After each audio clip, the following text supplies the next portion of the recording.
Hello everyone, I'm ThatGuyMatt and welcome back to my channel. Seeing as it's still summer, and with my most recent review being the Friday the 13th franchise review, I figured it was no better time to go ahead and review the next franchise, Sleepaway Camp.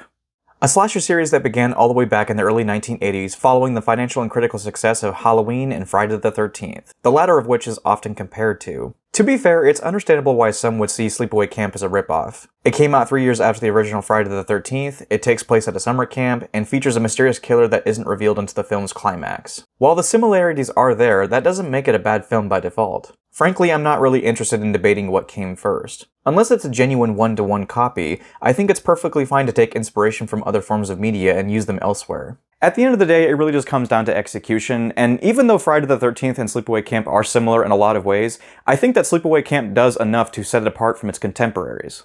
The plot of Sleepaway Camp features two cousins, Ricky and Angela, who are sent away to Camp Arawak. However, what was supposed to be a fun summer getaway slowly turns into a horrific nightmare as the camp's residents are slowly picked off one by one in horrific ways. Despite its low budget and rough around the edges filmmaking, Sleepaway Camp embodies everything I love about 80s slashers. It's filled with campy acting, memorable characters, decent gore, an eerie soundtrack, and of course an ending that you'll never forget. Speaking of which, this video will obviously contain spoilers, so if you don't wish to be spoiled, feel free to click away and watch the movies first. If you don't care about spoilers, then just proceed as normal. So with all that said, grab your camp gear, make some s'mores, sit back, and relax.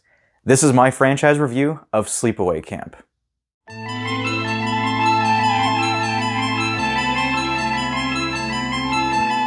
Sleepaway Camp was released in 1983 and was directed by Robert Hiltzik. He made the film based on his experience going to camp when he was young, stating how the camp wasn't very well supervised, with kids running amok. In fact, the very camp they filmed at was the original camp he went to. However, while Sleepaway Camp did pull in $11 million on a budget of only $350,000, the film's reception was received rather poorly at the time of its release, particularly with the critics. It was often ridiculed for being too exploitative in nature, and not to mention it was both heavily and harshly compared to Friday the 13th. Regardless, its success spawned 3 sequels and has a very dedicated cult following, with many of the cast members still going to fan conventions to this very day. The plot follows two cousins who go to summer camp where a series of grisly murders take place. Not to get too off topic, but this is something that I actually like about Sleepaway Camp. A majority of the cast are child actors. Unlike other horror films where they cast 20 to 30-year-olds and attempt to pass them off as teenagers, the filmmakers insisted on having actual child actors star in the film. So in that regard, it definitely feels more realistic, especially with how they're able to depict things like bullying and teen romance, for example. However, it is a bit of a double-edged sword, as most of the acting, even from the adults, is pretty awful for the most part. It's not the worst, mind you, but a lot of the dialogue is really over the top and just not natural. She's a real carpenter's dream. The light is a board and needs a screw. While this does make the film more believable, on the flip side, it can come across as unintentionally funny at times. But believe me when I say, I mean that as a compliment. You killed her to destroy me, didn't you? It's you! I think most will agree with me, but Sleepaway Camp is able to perfectly tap into the so bad it's good territory of filmmaking. You can tell the cast and crew genuinely tried to make a good movie, but it just ended up as a semi-serious, albeit campy horror film. Admittedly, this is a genre of film that only works for me in rare instances, like The Room or Man of the Hands of Fate, for example. You can come out now, Johnny. She's gone. In a few minutes, bitch. For what it's worth, I think Sleepaway Camp is a genuinely fun time even with all its apparent faults. Hell, despite the film taking place in the summer, you can clearly see that most of the trees are orange. If I recall correctly, I think the filmmakers even said that they had to spray paint the trees and shrubs green to give off the illusion that it was still taking place during the summer, which, hey, is definitely commitment on their part.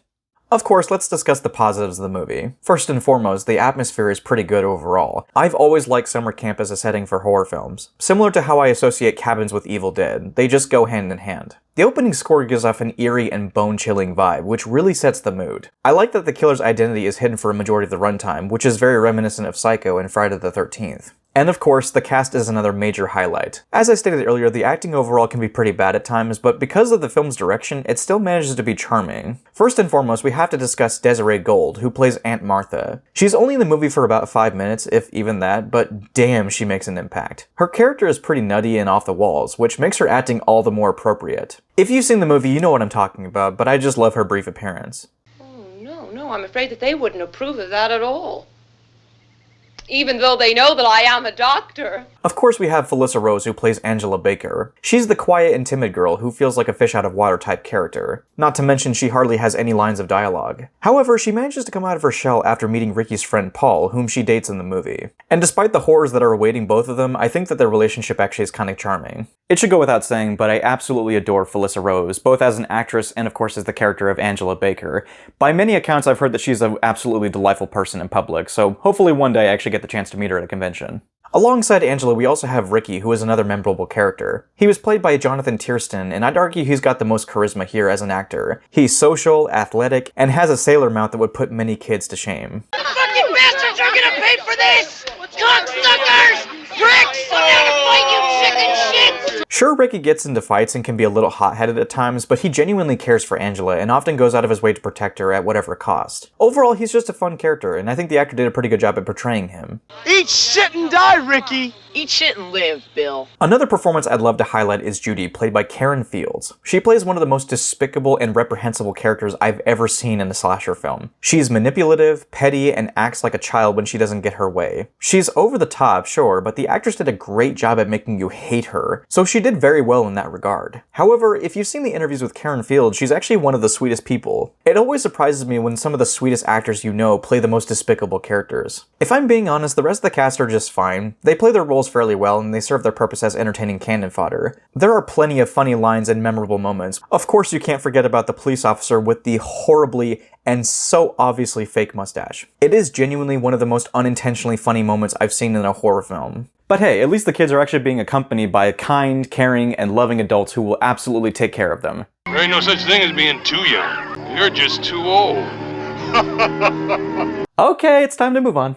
The movie's practical work is another great highlight. You can tell the film is low budget in a lot of ways, but they made it work with what they had. If I had to list my favorite kill, I'd have to go with Artie's. As he prepares food for the camp, he has a giant pot of boiling hot water poured all over his body. The practical work here is phenomenal, with his skin forming bubbles as he screams in agony. This scene just deeply disturbed me as a kid, and it heavily reminds me of the kill from the original Halloween 2 with Michael repeatedly dunking the nurse in boiling hot water, and it's so uncomfortable just seeing her skin just slowly peel away. There's just something so off-putting about it. I think what also makes it so effective is the fact that both of these kills are so heavily drawn out, which makes you as a viewer more uncomfortable because you're just witnessing it right in front of you.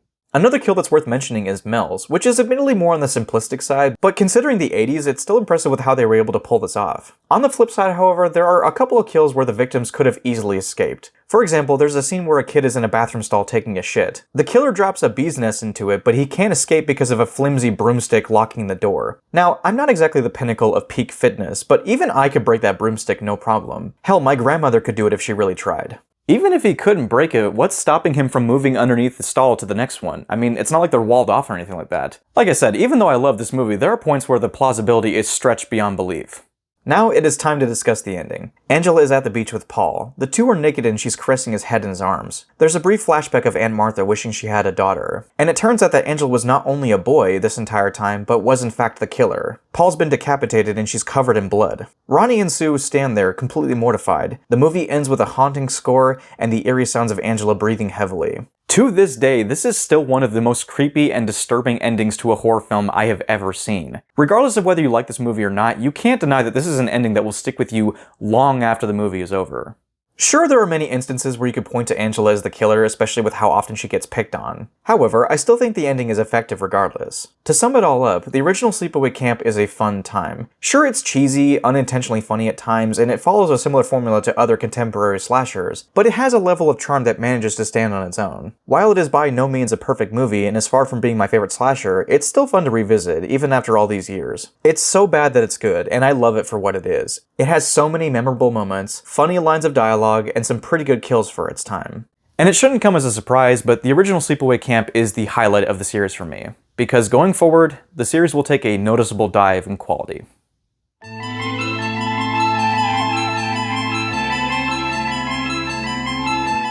Sleepaway Camp 2: Unhappy Campers was released in 1988 and was directed by Michael Simpson. The film once again follows Angela Baker, who is now a counselor for Camp Rolling Hills. Unlike her previous film counterpart, however, she is much more outgoing, confident, and seems to genuinely love camp. Maybe a little too much, in fact. Oh, I'm a happy camper. However, when the kids get into mischief, Angela slowly takes them out one by one. Yeah, there really isn't much of a plot. It's more or less just the same thing as before, but this time we actually know who the killer is right off the bat. There's lots of good kids. We just have to weed out the bad. Sleepaway Camp 2 is a very basic slasher sequel as it prioritizes the body count above everything else. I'm not saying it's a bad movie per se, but in my opinion it's definitely a step down from the first movie. That said, this is my favorite sequel in the series, but even then that's not saying much. The biggest praise I can give Sleepaway Camp 2 is that it at least knows what type of movie it is and doesn't try to be anything more. In its purest form, it is a cheesy, low-budget slasher with a fairly high body count. In fact, it's got the highest body count in this entire series, with over 18 kills in this one movie. Damn, Angela's really putting in overtime. Sleepaway Camp 2 comes across more as a dark comedy than an actual horror movie. The first movie, regardless of what you think about it, at least tried to be somewhat serious and scary. The sequel, however, wears its campy nature as a badge of honor and just goes full on ridiculous. I mean, when you have a scene where two kids are dressed up as Freddy Krueger and Jason Voorhees only for Angela to be dressed as fucking Leatherface and kill them, you know you're in for a wild ride. Sorry. Once I start a task, I always finish. Hell, there's even some pretty good dark humor littered throughout. For example, we have a scene where Angela's trying to decide what weapon to use on her next victim. She contemplates everything from a pencil, a wire hanger, and even a radio before finally strangling the girl with a guitar string. You know darn well I can't leave without a guitar string. With all that said, I actually don't dislike the tonal shift, and while I do prefer the first movie's tone over this one, I think it works well for the most part. No pun intended, but if you're gonna make a campy slasher horror film, then you might as well just go for it. Even down to the other side characters, they're all pretty memorable for the most part. One that stands out to me is Allie, played by Valerie Hartman. The movie introduces her in bed with her boobs hanging out. Not to mention, she has this whole subplot where she's trying to seduce a guy named Sean. She tries everything in her power to win him over, but to no avail. Despite being a bitchy character, however, the actress manages to squeeze out some genuine charm, so that's good on her. Another highlight is the counselor TC, played by Brian Clark. Aside from the awesome mullet, the guy has some over-the-top yet memorable moments. Sean! Molly! Angela! Finally, there's Molly, played by Renee Estevez, who oddly enough is actually the sister of Charlie Sheen. Either way, she's a very basic final girl and there really isn't much to her, but she's very sweet and one of the only characters with any moral decency. She's not exactly bad, but she doesn't really stand out for much reason either, so she's just perfectly fine. And that's really it as far as positives, so let's go ahead and move on to the mixed aspects. While there is a good variety of tools that Angela uses to commit her killing spree, I think a lot of the special effects here are lacking. For example, there's an abandoned cabin where Angela keeps all of her dead victims. And there's a couple of instances where you can see the actors actually twitch or breathe as it pans over them. It's not exactly the most convincing acting. I guess what I'm trying to say is that despite Sleepaway Camp 2 having a high body count, it really doesn't have any memorable kills that stand out for one reason or the other. I get that it's a small budget and you have to adjust for inflation, but the first film was made with a lot less money and it still managed to have better effects. I will never forget the scene where Artie has boiling hot water poured all over his body, or when the lifeguard found a dead teenager hiding in a canoe. For better or worse, those kills have been burned into my memory. And that's unfortunately a big issue I have with Sleepaway Camp 2. It has a lot of kills, don't get me wrong, but hardly any of them stand out for one good reason or the other. I think some of the setups for the kills can be pretty entertaining, but everything just feels very stock and standard. Another thing that I'm mixed on is Angela herself. For those of you who are unaware, Felissa Rose was offered to reprise her role as Angela Baker, however she turned it down at the time due to attending university. So she was recast, and this time she was played by Pamela Springsteen. The actress does a fairly good job at playing the character, however Angela is much different to her first film counterpart. Now this could just be me, but since Angela is known to be the killer from the get-go, it doesn't leave as much intrigue or mystery as the first film. It's a Sleepaway Camp film, so of course we're expecting Angela to be the killer. I just wish we had a little bit more to her character this time around. The only notable moment I can remember is the scene where Angela dreams about the people she murdered, then wakes up as if it were a nightmare. There's a similar scene in part 3, which I will get to, but for what it's worth, I didn't mind this scene too much. It is a small moment, but I do like how it actually taps into Angela's psyche as a killer. It's interesting, and I kind of wish they would have expanded on this idea a little bit more. While I do prefer Angela from the first movie, I actually don't mind Pamela Springsteen's version of Angela. It's just simply a different interpretation of the character, and it definitely shows a progression from the first movie to her second movie counterpart. I'm very curious, do you guys prefer Felissa Rose or Pamela Springsteen as the character? I would be very interested because both characters offer different interpretations, so be sure to leave your comments down below. I'm very curious to know. So to sum it all up, Sleepaway Camp 2 is a decent sequel that prioritizes the body count and its dark comedy. The practical effects are subpar at best, and the atmosphere isn't as strong compared to the first film. However, it is filled with entertaining characters that do carry the film for the most part. And with a runtime of 1 hour and 20 minutes, it definitely has a brisk pace that keeps it from being boring. It is by no means a perfect movie, just like how the original movie wasn't perfect. But if I am doing a Sleepaway Camp marathon, I can throw this movie on and have a good time with it.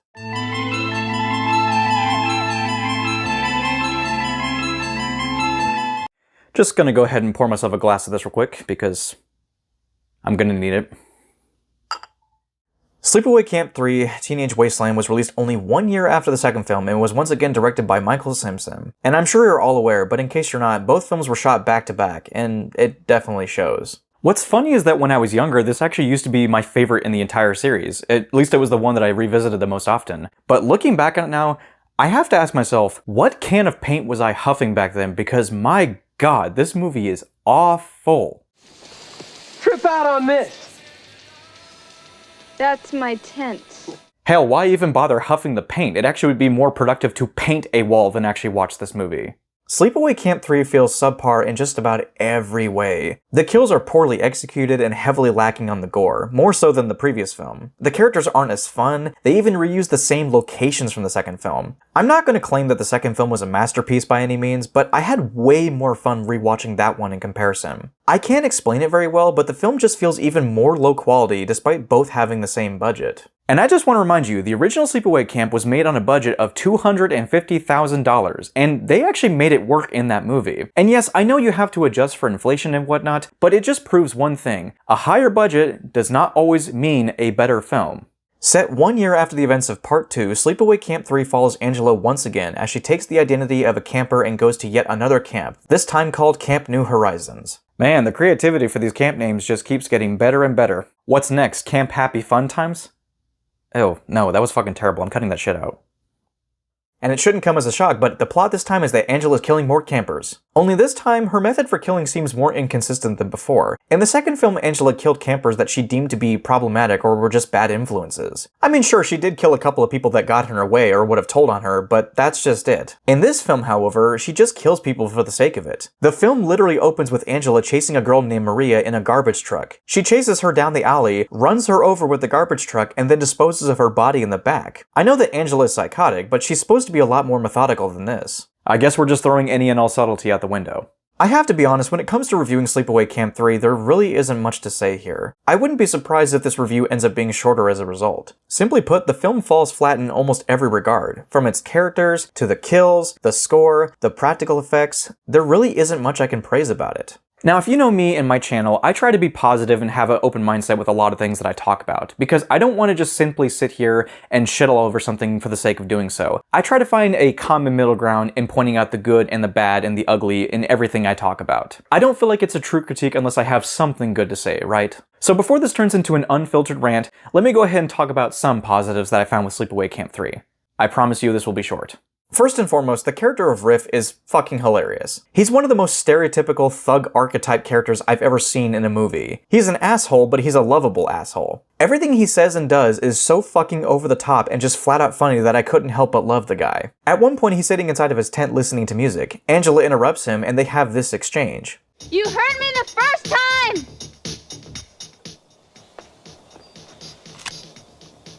What? Admittedly, he is a walking stereotype, but for what it's worth, Riff is the only character that I actually liked in this entire movie, so there's something at least. Suck my dick, Spick. Another highlight is Angela herself, played once again by Pamela Springsteen. Granted, I think this is the weakest version of Angela thus far, however, I'm willing to chalk that up to the fact that both of these films were shot back to back. I'm willing to bet that Pamela Springsteen, along with the cast and crew, were just exhausted by this point. Not to mention, she probably had limited time to experiment with the character this time around. That said, some of her charm still manages to shine through. You wouldn't know where I could score some coke. Yeah, there's a machine in the dining hall. Where'd you learn to chop wood like that? I've never chopped wood before, but I've chopped other things. Thank God there'll be one less idiot in politics. Lastly, I like the scene with Angela in the mess hall, reminiscing about her past. There's something so calm and serene, yet eerie about Angela slowly walking through the camp that she once worked for. It's a scene all about showing and not telling, which I think is a nice change of pace. It's still tough to decide if Angela's actually remorseful about her killings or not, but either way, it works for her as a character. It perfectly feeds into the idea of her being a psychopath. And that is it for the positives. We are going straight to the negatives, which is basically the whole movie. Now, I know this isn't the worst horror movie ever made. However, it is painfully mediocre. First and foremost, the characters in this movie are absolutely atrocious. Literally, every character in this movie is the most basic, cookie-cutter stereotype you could possibly think of. You've got the thug, the gang member, the troublemakers, the nice girl, the slut, the snobby girl, the old pervy counselor. It's all on display here. And unlike a decent slasher film where the characters are capable of having more than one basic trait, these characters are all shallow and have no personality beyond their stereotypes. Before someone says it, yes, it's a slasher film, and I know that stereotypes are common for the genre. However, here, it felt like they didn't even try to give them characterization. Even a character like Allie from Part 2, who was basically a slut and nothing more, had something going for her. Yeah, she was bitchy and her main goal was ultimately to bang Sean, but at least it was something. I'm not saying the characters have to be well written or anything, but I just wish that they had a lot more going for them. Do you have a last name, Arab? No. Do I need one?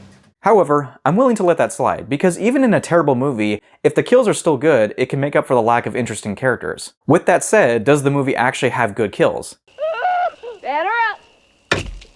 Fuck no, this is Sleepaway Camp 3, remember? I'm just gonna be blunt, most of the kills here are not good. Now, it's entirely possible that the MPAA hacked the kills into oblivion and that's why there's hardly any blood to begin with. And to be fair, there is potential for good kills here. However, a majority of them are either cut away or lack gore entirely. To fully put this into perspective, let's go ahead and talk about the scene where Angela kills one of the camp counselors. You have a scene where Angela takes one of the counselors who is blindfolded, right? And she's walking them through the woods, and then she pushes the character into a hole that's filled with garbage bags, right? To which Angela starts filling the hole with dirt in an attempt to obviously bury her, right? However, here's the stupid part. Her hands aren't fucking tied. She could easily remove the blindfold and just climb out. Instead, she just lies there, screaming for her life, and essentially accepts her fate. Angela then uses a lawnmower on her head, and there's hardly even a drop of blood. How can you possibly have a horror movie like this that features a character's head getting sliced open with a lawnmower, and yet there is hardly a drop of blood at all? Even the lawnmower kill from Leprechaun 2 was executed way better than this. It might have been lacking on the gore, sure, but it was much more entertaining in its execution. And that's one of my biggest problems with Sleepaway Camp 3. The kills are just not satisfying. The only one that comes close enough to being good is the one where the guy gets a firecracker in his nose, but even then, it's just okay at best. On the topic of kills, let's talk about Angela's arsenal. Granted, she's never had one singular weapon that's been unique to her. Unlike Michael Myers with his signature kitchen knife or Freddy Krueger with his glove, Angela uses a wide variety of tools to get the job done. And this is something I've always liked about Angela as a killer. The fact that she's resourceful. One minute she's using a drill, the next she's using a guitar string, or just a basic knife. However, I want you to take a guess. Just take a guess what Angela's main weapon is in this movie. Is it a gun? No. Is it a machete? No. Is it a Freddy Krueger glove? No. It's a fucking stick. Granted, she does use other tools like axes and guns, but even those kills feel extremely shallow in their execution. A little side tangent, by the way, but when I was actually doing research for Sleepaway Camp 3, I came across this review from High Def Digest, in which the reviewer says, and I quote, that Sleepaway Camp 3 was bloodier than the previous two films.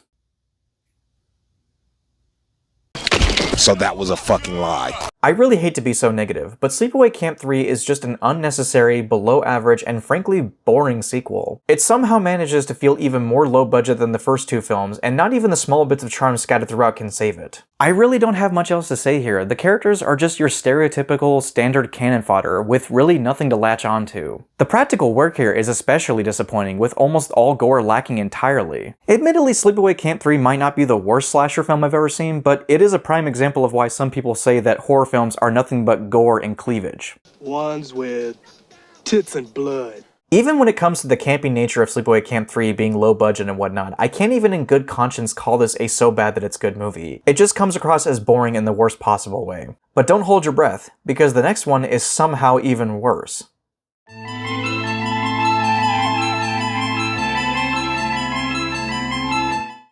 Fun fact, this actually is the last remaining bit of alcohol I have for this review, so this should be a lot of fun. I usually tend to just drink these things when I actually review things because I like to try and remain calm when I review things, but sometimes it gets out of hand. Let's go ahead and just get into this movie, shall we? Return to Sleepaway Camp had all the necessary ingredients for the franchise to get back on track. Of course, we have Robert Hiltzik who returned as the writer-director, some of the original cast came back, and the tone seemed to be more in line with the first film. This is great for me because I love the first movie for what it is. The plot is set 20 years after the original film and now takes place at Camp Manabi, and we follow a whole new cast of campers who, you guessed it, are picked off by a hooded figure. It shouldn't be shocking when I say this, but Return to Sleepaway Camp is not only one of the worst in the entire series, but it's actually one of the worst slasher films I've ever seen. Before I get into my laundry list of negatives, let's go ahead and start with some positives. Don't worry, this will be quick. The biggest praise I can offer off the bat is the inclusion of Ronnie, Ricky, and of course Felissa Rose reprising her role as Angela Baker. Not only is it fun to see all three of them again, but the actors are still able to tap into the so bad it's good feel from the first film. Ask him how cool it is now. Angela! While I would have liked to see more of them throughout the movie, it did bring a smile to my face seeing them return. It's kind of unfortunate they weren't in a better movie, but moving on. Now, the second positive for Return to Sleepaway Camp is, yeah,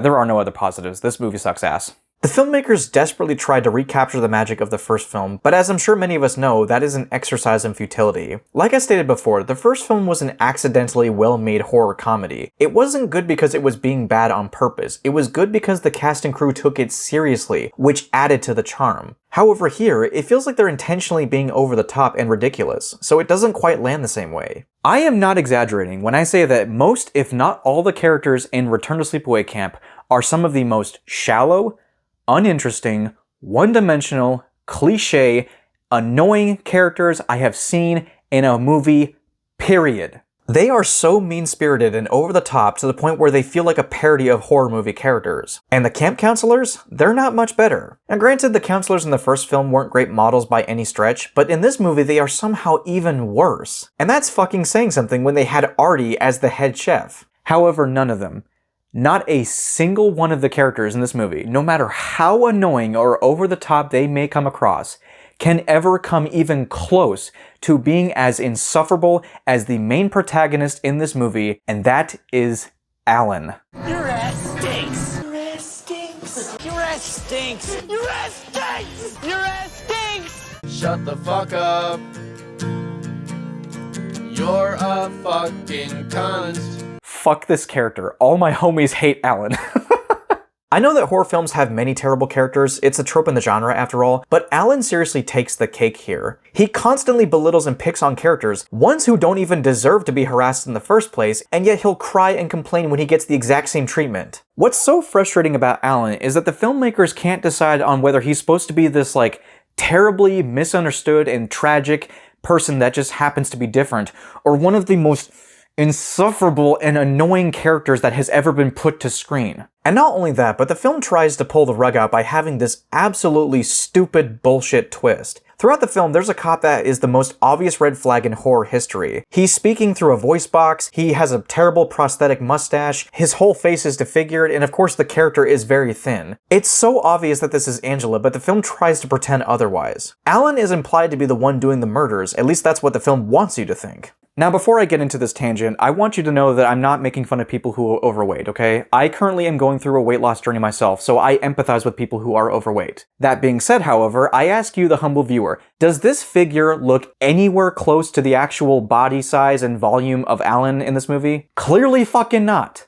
Why not have Angela be the killer from the get-go? It makes no sense whatsoever, just have Angela be the killer. And speaking of the kills, it should come as no surprise, but they're all pretty terrible, at least in terms of execution. Admittedly, they're a little bit better than part 3, but that's really not saying much. There's one kill where a character is skinned alive, which is pretty cool looking, but that's about it. Just like with part 3, there's potential for good kills, but the practical work here is so cheap that it completely ruins the outcome. I really don't have much more to say. Return to Sleepaway Camp is not only a terrible slasher, but it is just a god-awful sequel when you compare it to the other films. The acting is horrible, the characters are insufferable, the kills are disappointing, and the film is just a mess from start to finish. Aside from having a drinking party and watching it with friends, this sequel does nothing to impress me and is a complete stain on the franchise as a whole. And I am confident in saying that Return to Sleepaway Camp is the reason why this franchise has been killed dead in its tracks. Ever since this movie was released, there has not been a single mention of a sequel or reboot. And before anyone asks, no, I actually will not be reviewing Sleepaway Camp for the Survivor. A few reasons why. One, because the film is incredibly hard to find. Two, I can't actually find a copy that will break my bank account.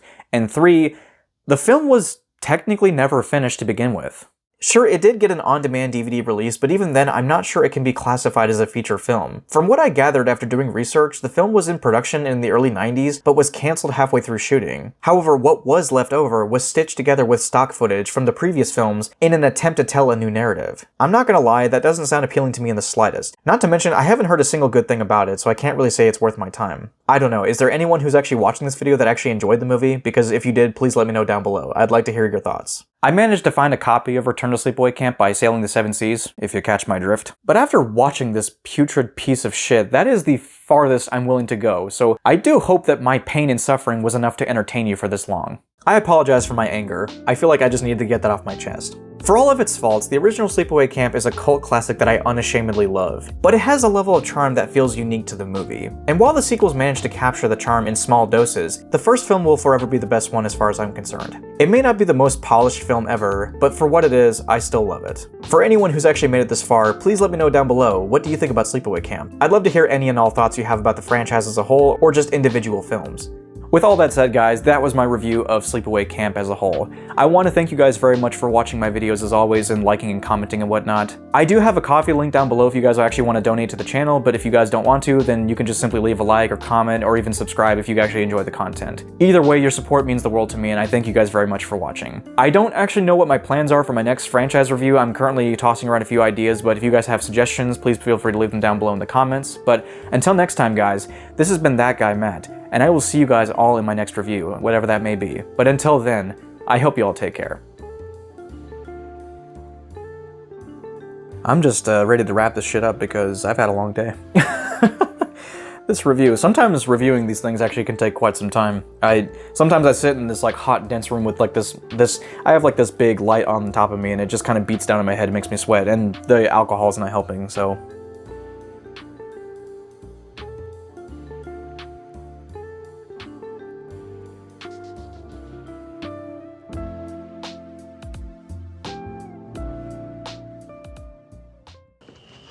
Good night, campers.